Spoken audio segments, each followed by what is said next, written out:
এবার ঘোষণা দেওয়া হলো সুমাইয়ার দুইটা পাউকে বেঁধে ফেল। এবার সুমাইয়ার দুইটা পাও বেঁধে ফেলা হলো। হাতের মধ্যে একটা চাবুক নিয়ে আমার নবীর মহাব্বতের সাহাবিয়ার উপরে আঘাতের উপরে আঘাত, শরীরের উপরে এমন ভাবে আঘাত করতেছি। মহিলা মানুষ এমনি তো শরীর বড় নরম, চোখের পানি ছেড়ে দিয়ে আমার মালিকের দরবারে ডেকে ডেকে বলেন, আল্লাহ যতই নির্যাতন হোক না কেন রে আল্লাহ, আপনার দয়ার সাগরের কাছে শুধু ভিক্ষা চাই, আমাকে তুমি ঈমান থেকে দূরে সরাইয়া দিও না রে আল্লাহ। তুমি আমার দিলের ভিতরে কুফফারদের সামনে সিদ্ধর দরওয়াজার হওয়ার তৌফিক দান করে দাও। আমার নবীর মহাব্বতের সাহাবিয়া আঘাত খায় আর কষ্টের পর কষ্ট নিয়ে কাঁদে। এবার আবু জাহেল তার মাথার চুলের মধ্যে দড়িয়া জোরে জোরে টান দেয় আর বলে, রে সুমাইয়া বল, মুহাম্মাদের ধর্ম ত্যাগ করবা কিনা, না হয়তো তোমাকে আঘাতের সম্মুখীন করা হবে। কথাটা শোনার সাথে সাথে সুমাইয়া মুখের সামনে ঘোষণা প্রদান করে দেয়, রে আবু জাহেল, জীবন যদি চলে যায় আঘাতের উপরে আঘাত করবা, তারপরে আমার নবীর উপর থেকে ঈমান আমাকে দূরে সরাইতে পারবে না। রে আল্লাহর মহাব্বতের গোলামের দল, শেষ পর্যন্ত আমার নবীর মহাব্বতের সাহাবিয়া। এই বক্তব্য দেওয়ার পর আবু জাহেল অহংকারের জবান নিয়ে ঘোষণা প্রদান করে দেয়, একটা সাধারণ মহিলা আমার সামনে এমন কঠোর ভাষায় বক্তব্য দিতে পারে, এটা আমি কখনো বরদাস্ত করতে পারবো না। এই কথা বলিয়া হাতের মধ্যে একটা তীর নিয়ে আমার নবীর মহাব্বতের সাহাবিয়ার লজ্জাস্থানের উপরে আঘাত করে দেয়। আমার নবীর মহাব্বতের সাহাবিয়া নারীটা চোখের পানি ছেড়ে দিয়ে বলে, আল্লাহ যদি দুনিয়া থেকে বিদায় হয়ে যেতে হয়, তারপরে আমাকে ঈমান নামক মহান দৌলত থেকে দূরে সরাইয়া দিয়ে রে আল্লাহ। এর মসলন্দপুর এলাকার আল্লাহর মহাব্বতের গোলামের দলেরা, ঈমান নামক মহান দৌলত তো সহজে পায়া গেছি। নিজের বাবা ছিল মুসলমান, আপনিও মুসলমান, দাদা ছিলেন মুসলমান, আপনিও এখন মুসলমানিত্বের জিন্দেগি গ্রহণ করেছি। অথচ আমার নবীর সাহাবায়ে একরামরা ঈমানের উপরে অটল থাকতে যায় কত কষ্ট, কত নির্যাতনের পরে নির্যাতন সহ্য করতে হয়েছে রে আল্লাহর বান্দা। এ কারণে আমার রবের পক্ষ থেকে আমার নবীর সামনে ঘোষণা প্রদান করে দে, ও আমার মহাব্বতের নবী গো, দুনিয়ার প্রতিটা মানুষের সম্মুখে আমার আপনার সাহাবায়ে একরামদের ব্যাপারে আমি আল্লাহর পক্ষ থেকে একটা সার্টিফিকেট ঘোষণা প্রদান করে দেন। আমি আল্লাহ বলে দিলাম, আপনার সাহাবায়ে একরামের প্রাথমিক গুণ থাকবে, নিজের জীবন চলে যাবে ঈমানের ব্যাপারে কুফফারদের সামনে কখনো মাথা নত করবে না। নিজের জীবন চলে যাবে জেল হাজতে পরে পরে জীবনকে জীবন বিসর্জন দিবে। কুফফারদের সম্মুখে নিজের সম্মানকে কখনো দূরে সরাবে না। আল্লাযীনা আমানু, দুই নম্বরের গুণ, ওয়া আমিলুস সলিহাত। এই দুইটা গুণ আমি রবের পক্ষ থেকে তোমার সম্মুখে ঘোষণা দিলাম। এবার আসি প্রথম গুণের ব্যাখ্যার দিকে আমরা চলে যাই। আমার রবের পক্ষ থেকে দুনিয়ার প্রতিটা মানুষের সম্মুখে ঘোষণা প্রদান করে দেই, বান্দা তুমি যদি নিজেকে জান্নাতি মুমিনের কাফেলার ভিতরে ঢুকাতে চাও, আমি আল্লাহ ঘোষণা দিচ্ছি তুমি নিজেকে ঈমানওয়ালা বান্দা হিসাবে উপস্থাপন করো।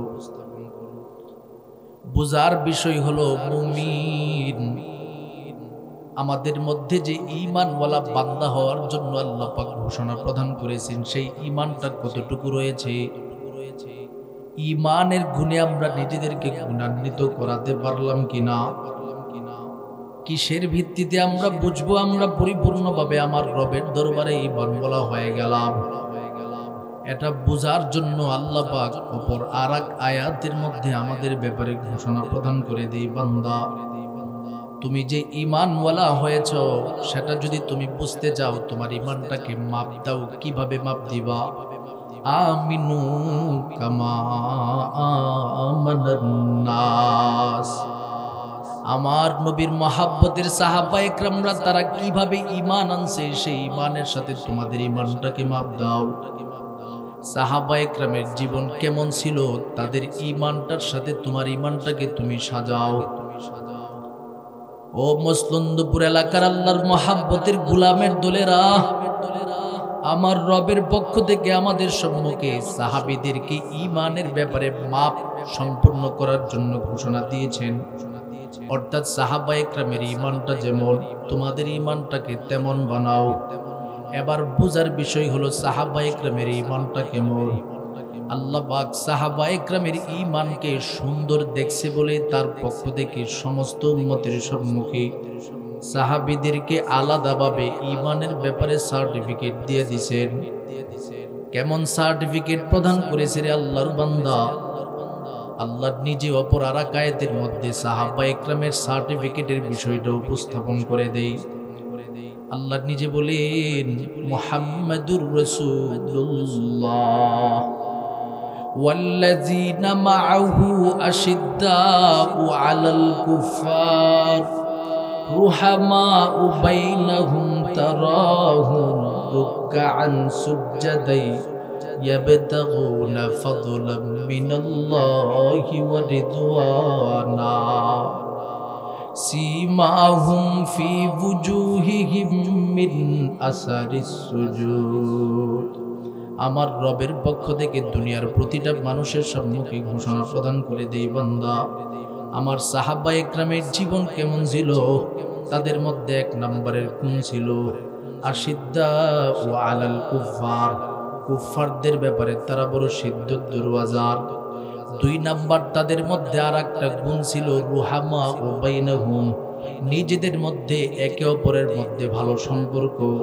কখনো ভাই ভাই মুসলমানদের মধ্যে তারা ঝগড়া করে নাই, মুসলমানদের মধ্যে তারা মারামারি করে নাই, রক্তপাত করে নাই। তবে কুফফারদের ব্যাপারে তারা বড় কঠোর দুরওয়াজার ছিল। কেমন কঠোর দুরওয়াজার ছিল রে আল্লাহর মহাব্বতের গোলামের দল।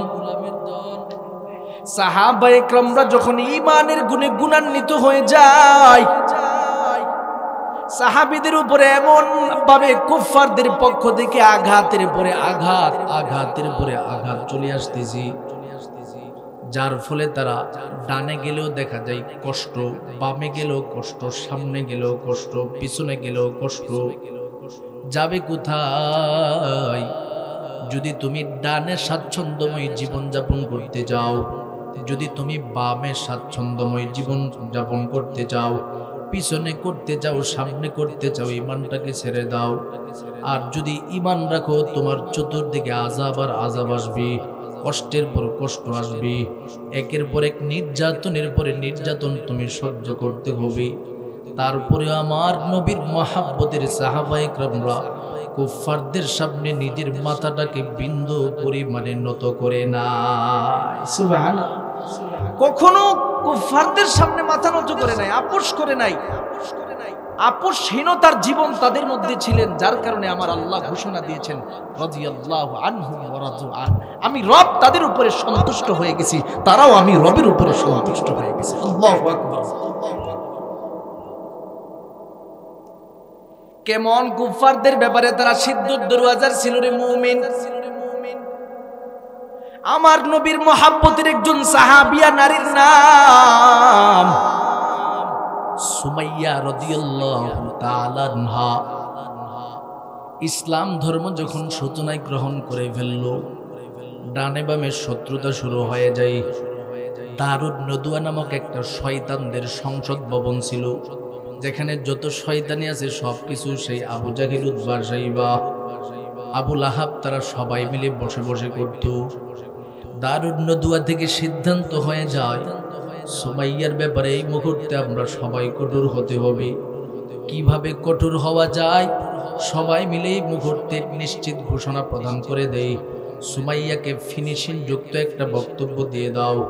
যদি সুমাইয়া দুনিয়ার জমিনে স্বাচ্ছন্দ্যের জীবন গ্রহণ করতে চায়, সে যেন মুহাম্মদের ধর্ম থেকে নিজেকে দূরে সরায়া পুনরায় আমাদের বাপদাদার ধর্মের উপরে ফিরে আসি। সুমাইয়ার কাছে খবরটা চলে যায়, সুমাইয়া নামক আমার নবীর মুহাব্বতের সাহাবিয়া। সাথে সাথে তার জবানটা খুলে ঘোষণা প্রদান করে দেই, এরে কুফফারদের দলেরা মনোযোগের সাথে শুনে নাও, যদি আমি সুমাইয়ার জীবন ও আমার নবীর জন্য দ্বীনে এলাহিয়তের জন্য দেওয়ার প্রয়োজন হয়, তারপরেও বিন্দু পরিমাণে আমাকে দিন থেকে দূরে সরাতে পারবে না। এর মসলন্দপুর এলাকার মহাব্বতের গোলামের দলেরা মনোযোগের সাথে শুনে নেন, আমার মালিকের উপরে কি পরিমাণে ঈমান নামক মহান দৌলত তিনি গ্রহণ করেছিলেন। এবার আবু জাহেলের কাছে যখন খবরটা চলে গেল, আবু জাহেল এবার সিদ্ধান্ত নিয়ে নেই এই মুহূর্তে তাকে সবার আগে শাস্তির সম্মুখীন করতে হবে। আবু জাহেল নিজে সুমাইয়ার বাড়িতে উপস্থিত হয়ে গেল। সুমাইয়াকে ডেকে ডেকে বলেন, রে সুমাইয়া, ব্যাপারটা কি? তুমি নাকি আমাদের কোনো কথাই শোনার প্রস্তুতি নিচ্ছ না?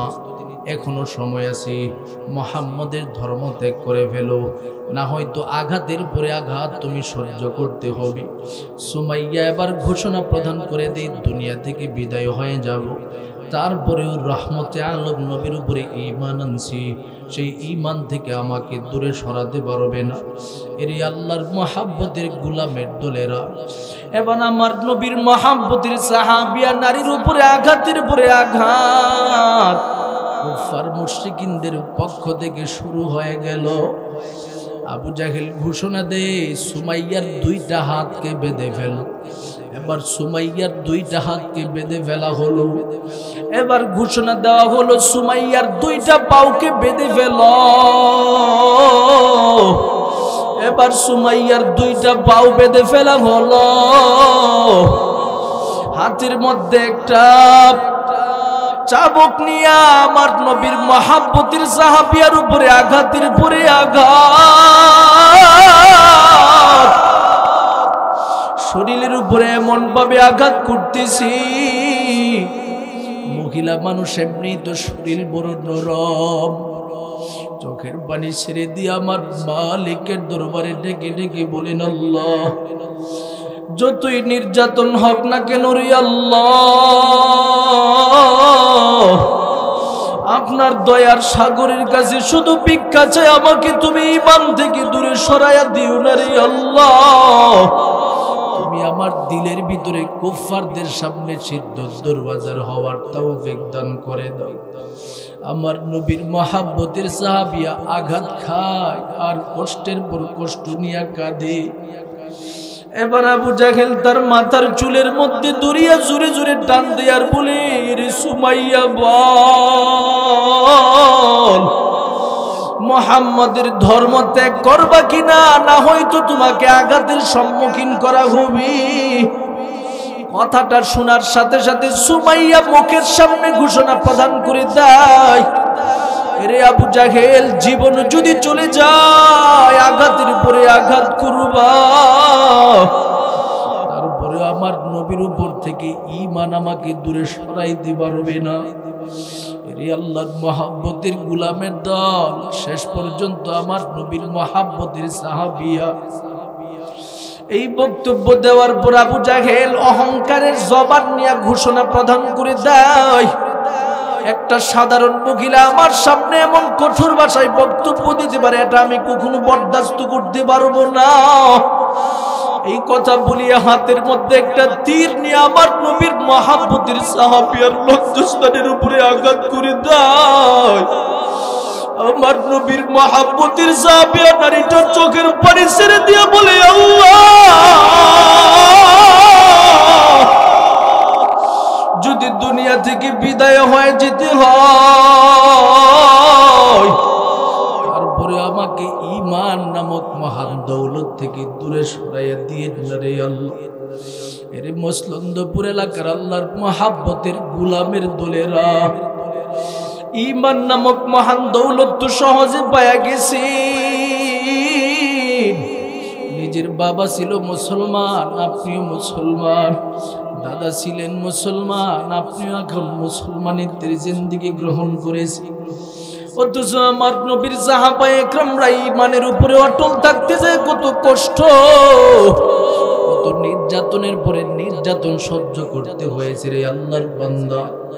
এ কারণে আমার রবের পক্ষ থেকে আমার নবীর সামনে ঘোষণা প্রদান করে দে, ও আমার মহাব্বতের নবী গো, দুনিয়ার প্রতিটা মানুষের সম্মুখে আমার আপনার সাহাবায়ে কেরামদের ব্যাপারে আমি আল্লাহর পক্ষ থেকে একটা সার্টিফিকেট ঘোষণা প্রদান করে দেন।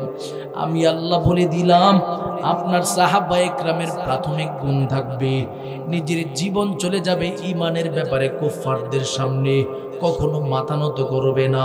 নিজের জীবন চলে যাবে জেল হাজতে পড়ে পড়ে জীবনকে জীবন বিসর্জন দিবি। কুফফারদের সম্মুখে নিজের সম্মানকে কখনো দূরে সরাবে না। ঈমান নামক মহান দৌলতের উপরে অটল থাকবে। 2 নম্বরের গুণ রুহামা বাইনাহুম। আমার নবীর মহাব্বতের সাহাবায়ে কেরামের গুণ ছিল একে অপরের মধ্যে ভ্রাতৃত্ব সম্পর্ক রাখা। ঈমানটা আনার সাথে সাথে আমার নবী ঘোষণা দিয়ে দেয়, ও সাহাবায়ে কেরামের দলেরা, তোমাদের আশেপাশের ডানে বামে তোমাদের ভাইয়েরা যারা রয়েছে, আমি নবীর হাতে হাত রেখে মুসলমান হয়ে যাবে, সাথে সাথে ওই ব্যক্তিটা তোমার ভাই হয়ে যাবে।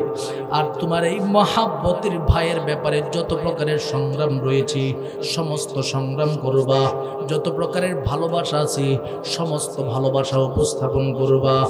قال رسول الله صلى الله عليه وسلم المسلم أخو المسلم। মুসলমান ভাই দুনিয়ার যে কোনো প্রান্তে থাকুক না কেন, একজন অপরজনের ভাই ভাইয়ের জিন্দেগি অন্বেষণ করবি। আপন ভাইয়ের সামনে যখন মহাব্বতের ছোট ভাইকে কেউ আঘাত করি, ওই ভাই যেমন পাগলের মতো শত্রুর বরাবর দাঁড়ায় যায়, কোন শত্রু যেন তার ছোট ভাইয়ের উপরে আঘাত না করতে পারে। আমার নবী বলেন, তুমি যতদিন পর্যন্ত পৃথিবীর জমিনের মধ্যে থাকবা, তোমার মহাব্বতের ভাইরে যেন কোনো শত্রু আঘাত করতে না পারে, সেই ক্ষেত্রে সর্বহালাতে প্রস্তুত আর মুজাহাদার জিন্দেগি অন্বেষণ করতে হবে। কথা কোন ঠিক কিনা? আপনার সম্মুখে আপনার ভাইকে মারবে, মুসলমান ভাইকে মারবে, আঘাত করবে, রক্তাক্ত করবে, আর আপনি মুসলমান হয়ে ঘরে বসে থাকবেন। এটা ইমানদার বান্দাদের চরিত্র কখনো হতে পারে না। কথা কোন ঠিক কিনা? যদি আমার মুসলমান ভাইদের উপরে কুফফার শক্তি আঘাত করে, আমরা সর্বটা দিয়া হলেও সর্বোচ্চ মুজাহাদা করে হলেও মুসলমান ভাইকে রক্ষা করা, এটা আমার ইমানের দাবি। কথা কোন ঠিক কিনা? এই জন্য বাংলাদেশের প্রতিটা মানুষ ফিলিস্তিনের মুসলমানদের ভালোবাসা দিলের ভিতরে লালন করে। ফিলিস্তিনের মুসলমানদের উপরে আক্রমণ হয়, বাংলাদেশের মানুষেরা চেষ্টার পর চেষ্টা চালিয়ে যায় কিভাবে তাদেরকে ইহুদি সন্ত্রাসীদের কাছ থেকে রক্ষা করা যায়। খাবারের প্রয়োজন ছিল, হাজার হাজার মানুষ সর্বোচ্চ চেষ্টা করে, একটা মানুষের ঘরে যদি খাবারও না থাকে, ওই মানুষটাও চাইছে যে আমি ফিলিস্তিনের ভাইদের জন্য খাবার পাঠাবো। কথা কোন ঠিক কিনা? ফিলিস্তিনের ভাই তো আছেই, বাংলাদেশের মধ্যেও যদি আমার কোনো মুসলমান ভাই আশেপাশের কোনো এক জেলায় নির্যাতনের সম্মুখীন হয়, আমার দেশের মুসলমানরা পাশে গিয়ে দাঁড়ায়। কথা কোন ঠিক কিনা? এটা সাহাবিওয়ালা গুণ। এজন্য আমরা তাগুত শক্তির সম্মুখে পরিষ্কার ভাষায় যে বক্তব্য দিতে চাই সেটা হলো, মুসলমানরা নিজেদের মধ্যে যত সমস্যা হোক না কেন, যখন তোমরা কুফফার শক্তি, তাগুত শক্তি আমার মুসলমান ভাইদের উপরে আঘাত করার জন্য আসবে, মুসলমানরা ঐক্যবদ্ধ হয়ে যাবে। কথা কোন ঠিক কিনা? এটা সতর্ক আমরা করে দিতে চাই এদেরকে। যেমন দেখেন, এরা সতর্ক যে আমরা একের পর এক সতর্ক তাদেরকে করছি, সতর্ক হচ্ছে না অনেকে। যেমন আজকে একটা ঘটনা আমাদের বাংলাদেশের চট্টগ্রাম, সম্ভবত রাঙ্গামাটি না খাগড়াছড়ি এলাকায়, খাগড়াছড়ি জেলায় এই ঘটনাটা ঘটেছে। খাগড়াছড়ি জেলার মাটিরাঙ্গা উপজেলা, সেই জেলায় সরকারি একটা কলেজ রয়েছে। সেই কলেজের মধ্যে আমার মহাব্বতের মুসলিম এক বোন পরীক্ষা দেওয়ার জন্য ভিতরে ঢুকেছে। মুসলমানদের চরিত্র হলো সবসময় তারা পর্দায় থাকে। কথা কোন ঠিক কিনা? আমার বোন, আমার মা, আমার মেয়ে সন্তান মুসলমানদের চরিত্রকে ধারণ করে, নবীর আদর্শকে ধারণ করে সবসময় পর্দাকে প্রাধান্য দিয়ে থাকে। কথা কোন ঠিক নেই? এখন সে কলেজে পড়ুক, অথবা কোথাও চাকরি করুক, অথবা স্কুলে পড়ুক, অথবা ভার্সিটিতে পড়ুক, প্রত্যেক জায়গায় তারা নিজের মুসলমানিত্বকে নিজের মধ্যে সবসময় ধারণ করে রাখে। কথা কোন ঠিক নেই?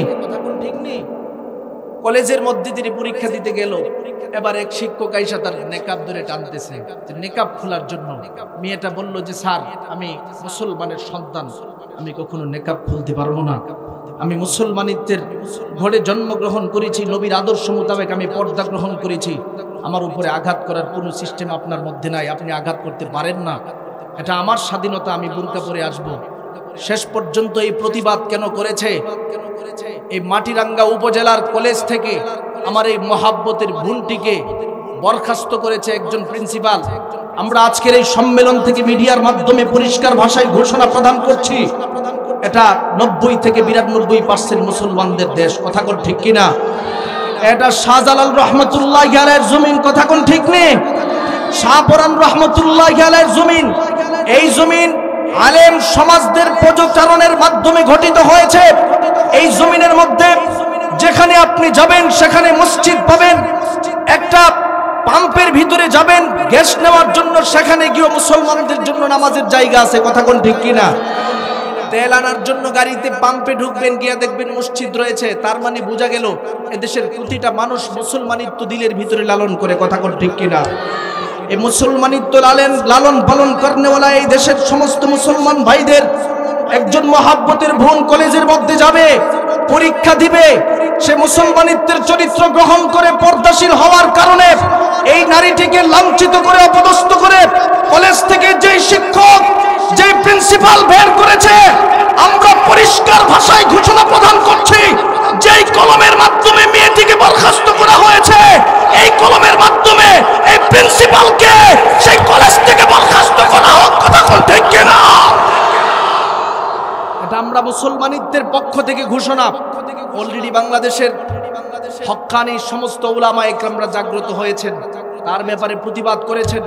আজকে এই সম্মেলন থেকে আমরাও সেই প্রতিবাদ জানাচ্ছি যে এই দেশ মুসলমানদের দেশ, এটা কলেজের প্রিন্সিপালরাও বুঝে নিতে হবে। কথা কোন ঠিক কিনা? স্কুলের প্রিন্সিপালরাও বুঝে নিতে হবে এই বাংলাদেশ এটা মুসলমানিত্বের চরিত্রের ভিত্তিতে পরিচালিত হবে, এটা হিন্দুয়ানি জিন্দেগির ভিত্তিতে পরিচালিত হবে না। কথা কোন ঠিক কিনা? কারণ হিন্দুয়ানি যখন ছিল, হিন্দুত্ববাদের সমস্ত প্রভাব যখন ছিল, তখন মানুষেরা ওই সরকারের উপরে এত বেশি পরিমাণের খারাপ প্রভাবিত হয়েছিল, সরকারকে ঘৃণা করেছিল, যার ফলে এই হিন্দুয়ানি প্রভাবের কারণে সরকার পালাতে বাধ্য হয়েছে। কথা কোন ঠিক কিনা? এই হিন্দুত্ববাদের কারণে সরকার পালাতে বাধ্য হয়েছে। আজকেও যদি কেউ এই হিন্দুত্ববাদী স্লোগান দিয়া মুসলমানিত্বের চরিত্রের উপরে আঘাত করে, মুসলমানিত্বের ভুরকার উপরে আঘাত করে, এদেশের কোন মুসলমান এটা বরদাস্ত করতে পারে না। মুসলমান সন্তানের চরিত্রে, মুসলমান সন্তানের শরীরে যেই রক্ত রয়েছে সেটা হলো সাহাবায়ে কেরামের রক্ত। কথা কোন ঠিক কিনা? আর সাহাবায়ে কেরামের রক্ত হলো রুহামাউ বাইনাহুমের রক্ত, ভাই ভাইদের মধ্যে ভালো সম্পর্কের রক্ত। এই রক্ত নিয়ে মাঠে ময়দানে যতদিন মুসলমান সন্তান থাকবে, মুসলমান বোনের উপরে যদি আক্রমণ হয়, নির্যাতন হয়, এদেশের সবাই ঐক্যবদ্ধভাবে মুসলমানিত্বকে ধারণ করে মাঠে ময়দানে সংগ্রাম করতে প্রস্তুত রয়েছে। সোনারগাঁওয়ের ভাইরা, আপনারা কারা কারা প্রস্তুত রয়েছেন? আমার আল্লাহকে হাত দেখায় দেন মুসলমান।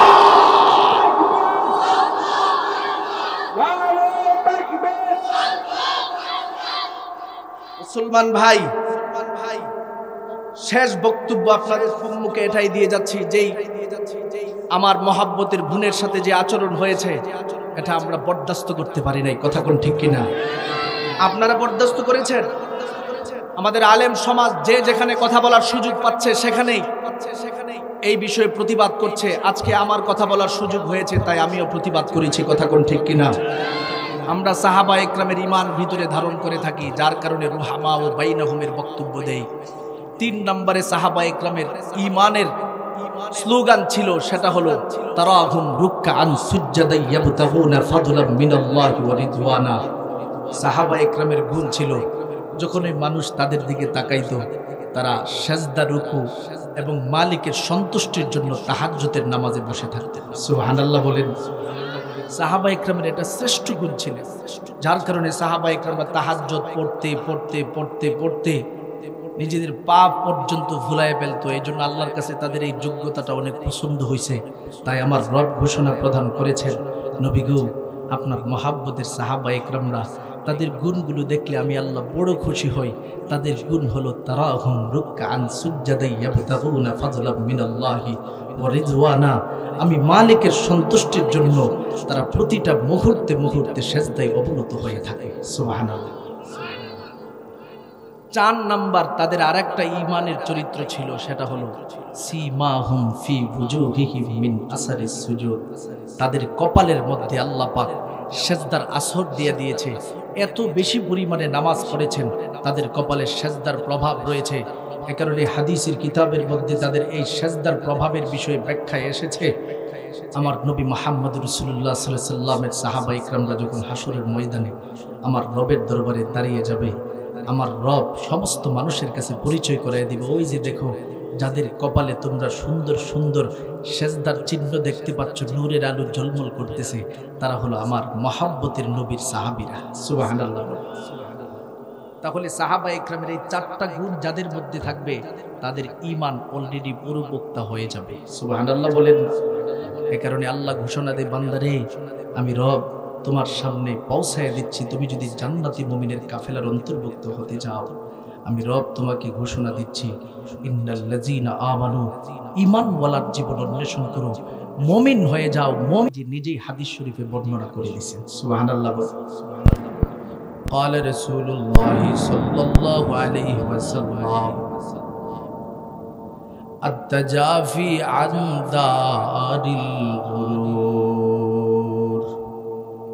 والإنابة إلى دار الخلود والاستعداد بالموت قبل نزوله أو كما قال عليه الصلاة والسلام। আমার নবী রহমতে আলম নবী ঘোষণা প্রদান করে দেয়, মুমিন যখন পরিপূর্ণ মুমিন বান্দার গুণে গুণান্বিত হয়ে যাবে, তার মধ্যে আলাদাভাবে যে গুণটা চলে আসবে সেটা হলো তাজাফি আন দারিল গুরুর। দুনিয়া বিমুখতার জিন্দেগি তার মধ্যে চলে আসবে। দুনিয়ার জন্য কখনো বান্দা পাগল হবে না। দুনিয়ার হালাল হারাম বুঝে বুঝে তার জীবনটাকে পরিচালনা করবে। হালাল ইনকামের ভিত্তিতে তার জীবন পরিচালিত হবে। নিজের জীবনও দেওয়ার জন্য প্রস্তুত হয়ে যাবে। তার উপরে হারাম নামক কোনো বিষয় আল্লাহর বান্দা হস্তক্ষেপ করবে না, হাত দিবে না। 2 নম্বরে আমার নবী ঘোষণা প্রদান করে দেয়, মুমিন বান্দা তুমি যখন পরিপূর্ণ ঈমানওয়ালা হয়ে যাবে, তোমার মধ্যে দ্বিতীয় আরেকটা গুণ চলে আসবে, সেটা হলো ওয়াল ইনাবাতু ইলা দারিল খুলুদ। জান্নাতের জন্য মুমিন বান্দা পাগল থাকবে, দারে খুলুদের জন্য প্রতিটা মুহূর্তে মুহূর্তে মুমিন বান্দা পাগল থাকবে। 3 নম্বরে আমার নবী রহমতে আলম নবী ঘোষণা প্রদান করে দেয়, যখন ব্যক্তিটা পরিপূর্ণ মুমিন হয়ে যাবে, ওই ব্যক্তির মধ্যে আরেকটা গুণ চলে আসবে, ওয়াল ইস্তিআদাদু বিল মাউতি ক্বাবলা নুজুলিহি। ব্যক্তিটা যতদিন পর্যন্ত দুনিয়ার জমিনের মধ্যে থাকবে, পরিপূর্ণভাবে নিজেকে মৃত্যুর জন্য প্রস্তুত রাখবে। যেখানে যাবে সেখানে নিজেকে মৃত্যুর জন্য প্রস্তুত রাখবে। ফজরের নামাজ পড়বে, জোহরের নামাজের আগ পর্যন্ত প্রতিটা মুহূর্ত মৃত্যুর জন্য প্রস্তুত থাকবে। আর বলতে থাকবে, আমার হয়তো জোহর পর্যন্ত নামাজ পড়ার সুযোগ নেই। জোহরের নামাজ পড়ে আসরের নামাজ পর্যন্ত অপেক্ষা থাকবে, যে আমার হয়তো জোহরের পর থেকে নিয়ে আসর পর্যন্ত নামাজ পড়ার তেমন সুযোগ নাও হতে পারে। মালাকুল মউত আমার সামনে আগমন করতে পারে। এভাবে মুমিন বান্দা প্রতিটা মুহূর্তে মুহূর্তে নিজেকে মৃত্যুর জন্য প্রস্তুত রাখবে। ও সোনার গায়ে এলাকার আল্লাহর মহাব্বতের গোলামের দল, মুমিন বান্দা সব সময় চিন্তার মধ্যে থাকবে, কখন আমার সম্মুখে মালাকুল মউত আগমন করে ফেলে আর আমার জানটাকে কবজ করে নিয়ে চলে যায়। এই টেনশন নিয়ে প্রতিটা মুহূর্তে মুহূর্তে তার প্রতিটা সময় কাটাতে থাকবে আল্লাহর মহব্বতের বান্দা। এ কারণে আমার নবী রহমতে আলম নবী ঘোষণা প্রদান করে দেই, বান্দা নিজেকে পরিপূর্ণভাবে মৃত্যুর জন্য প্রস্তুত বানাও। তুমি যদি নিজেকে পরিপূর্ণভাবে মুমিন বান্দা হিসেবে ঘোষণা প্রদান করাতে যাও, এ কারণে আল্লাহ ঘোষণা দিয়া দেই, বান্দা তুমি যদি জান্নাতি মুমিনের কাফেলার অন্তর্ভুক্ত হতে যাও, 1 নম্বরের গুণ ঈমানওয়ালার জীবন তুমি অন্বেষণ করো, মুমিন বান্দা হয়ে যাও। ইন্নাল্লাযীনা আমানু, মুমিনের গুণে গুণান্বিত হয়ে যাও। 2 নম্বরে আল্লাহ বলে, বান্দা নিজের জীবনটাকে ওয়া আমিলুস সলিহাত, নেক আমলের মাধ্যমে সুসজ্জিত করে নাও। অর্থাৎ যত বেশি পারো ভালো আমলের মাধ্যমে নিজের জীবনটাকে সাজাও, নেক আমলের মাধ্যমে তোমার জীবনটাকে সাজাও, নেকের প্রতিযোগিতার মাধ্যমে তোমার জীবনটাকে বান্দা তুমি সাজাও। কারণ সাহাবায়ে কেরামের মধ্যে সব সময় নেকের প্রতিযোগিতা পরিপূর্ণভাবে ছিল রে আল্লাহর বান্দা। নবীর সাহাবী আবু বকরের দিকে তাকালে দেখা যায় নেকের প্রতিযোগিতা, ওমরের জিন্দেগীর দিকে তাকালে দেখা যায় নেকের প্রতিযোগিতা। আবু বকর ওমরকে যখন আমার নবীজি কখনো দান করার জন্য ঘোষণা দিত, আবু বকর দূর মারিয়া বাড়িতে চলে যেত, ওমরও বাড়িতে চলে যেত। দুজনের মধ্যে দান করার এমন প্রতিযোগিতা দুজনের মধ্যে ছিল রে আল্লাহর বান্দা। আবু বকর সিদ্দিক সমস্ত সম্পদ নিয়ে নবীর দরবারে চলে আসতো, ওমর সমস্ত সম্পদ থেকে অর্ধেক সম্পত্তি নিয়ে নবীর দরবারে চলে আসে। নবী আমার জিজ্ঞাসা করে বলে, আবু বকর মা দারাকতা আলি আহলিকা, তুমি তোমার ফ্যামিলির জন্য কি সম্পদ রেখে দিয়ে আসো? আবু বকর বলে, নবী গো তারাকতুলি আহলি আল্লাহ ওয়া রাসূলহু, আমি আমার ফ্যামিলির জন্য আল্লাহ এবং তার রাসূলকে রাখলাম। এবার ওমরকে জিজ্ঞাসা করা হলো, তুমি কি রেখে দিয়ে আসো? ওমর বলে, নবী আমার ফ্যামিলির জন্য নিসফে মাল রেখে দিয়ে আসলাম, অর্ধেক সম্পত্তি রেখে দিয়ে আসলাম। নবী আমার এবার ওমর এবং আবু বকরের সামনে ঘোষণা প্রদান করে দেয়, দুজনের মধ্যে যে নেকের প্রতিযোগিতা আমি নবীজি দেখেছি, আজকের এই প্রতিযোগিতার মধ্যে আবু বকরের প্রতিযোগিতা পরিপূর্ণ হয়ে গেছে। আবু বকর এই প্রতিযোগিতার মধ্যে বিজয় লাভ করে ফেলেছে। সুবহানাল্লাহ। যদিও আবু বকরের সম্পত্তি কম দানের ক্ষেত্রে আর ওমরের সম্পত্তি বেশি, কিন্তু আবু বকর যত সম্পত্তি ছিল সব রবের জন্য নির্ধারণ করেছে, আর ওমর যতটুকু ছিল এর মধ্য থেকে 50% আনছে। তাহলে গড়ে আবু বকর আমার রবের কাছে বেশি সম্মানিত হয়ে গেছে। সুবহানাল্লাহ।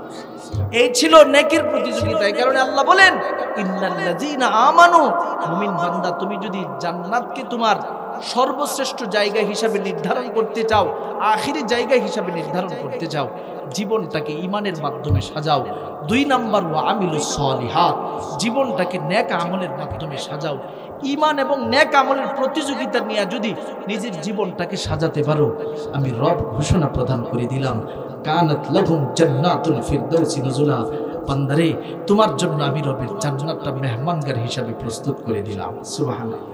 আর এই মেহমানগারে গিয়া 2 দিন 3 দিন তুমি থাকবে না।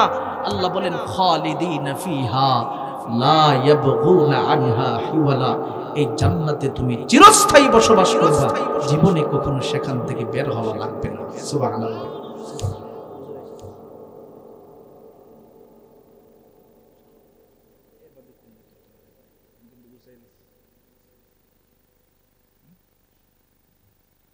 ঠিক আছে,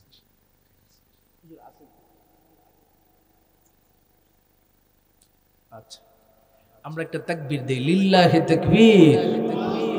এমনি আওয়াজ দিলে হুজুর যদি শুনে তাহলে গাড়ি ঘুরে ভাগবে। মহব্বতের সাথে তাকবীর, লিল্লাহি তাকবীর, লিল্লাহি তাকবীর। আজকের মাহফিলের প্রধান বক্তা আল্লামা হাসান জামিল সাহেব হুজুর মোটামুটি কাছাকাছি চলে আসছে। আমাকে এই মুহূর্তে রিকোয়েস্ট করা হয়েছে যে আপনাদের এই মাদ্রাসার জন্য আপনারা অত্যন্ত ভালোবাসা দিলের মধ্যে রাখেন, যার কারণে উপস্থিতিও ভালো, আর প্রতি বছর এই মাদ্রাসার মধ্যে আপনারা সর্বদিক থেকে সহযোগিতার হাত বাড়ান। কারণ আমরা জানি সাহাবায়ে কেরামের গুণে যারা গুণান্বিত হয়ে যায়, যারা নিজের জীবনটাকে সাহাবায়ে কেরামের মতোই বানায় ফেলে, তারা সবসময় দানের ক্ষেত্রে নিজেকে কখনো পিছনে নেয় না। কথা কোন ঠিক কিনা? তার প্রমাণ আপনাদের যোগ্য মুহতামিম সাহেবের সাথে আবার কথা হলো। উনি বললেন যে হুজুর, এখানে এই এলাকার মধ্যে প্রতিটা মানুষ, এমন কোনো লোক নাই যে লোকটা একদম অক্ষম, ওই লোকটাও মাদ্রাসার মধ্যে দান করে। সুবহানাল্লাহ বলবেন। তার মানে এই প্রতিটা মানুষ মাদ্রাসার প্রতি কি পরিমাণে ভালোবাসা, এটা আমি আশার করে জানতে পারলাম। কমিটিদের মধ্যেও নাকি অনেক আন্তরিকতা রয়েছে মাদ্রাসার প্রতি।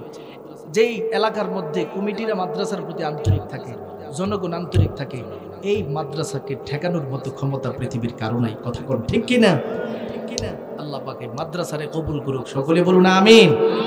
যে বিষয়টা আমি বলতে চাচ্ছি সেটা হলো, এই মাদ্রাসাটা কার? আপনাদের না? আপনাদের সবার না?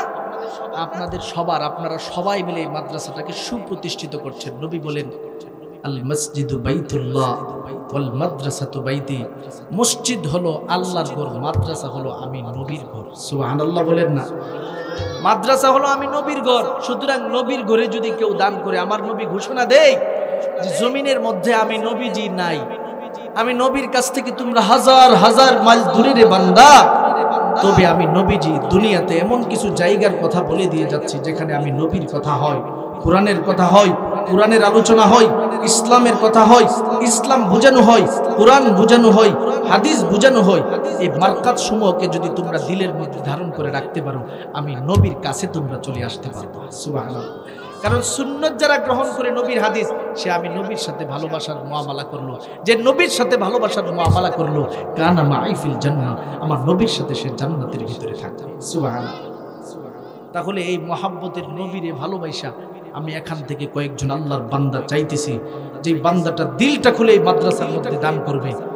বাপ নাই, মা নাই, চাচা নাই, চাচি নাই, শ্বশুর নাই, শাশুড়ি নাই, দাদা নাই, দাদি নাই, এমন কোন সন্তান অথবা এমন কোন নাতি যদি থাকে, আজকে মহাব্বতের বাপটারে স্মরণ কইরা আমি মুসাফিরের কাছে একটু দান করে দিয়ে যাবেন। আমি মহাব্বতের সাথে আপনার বাপ মার জন্য দিলটা খুলে একটু দোয়া করে যেতে চাই।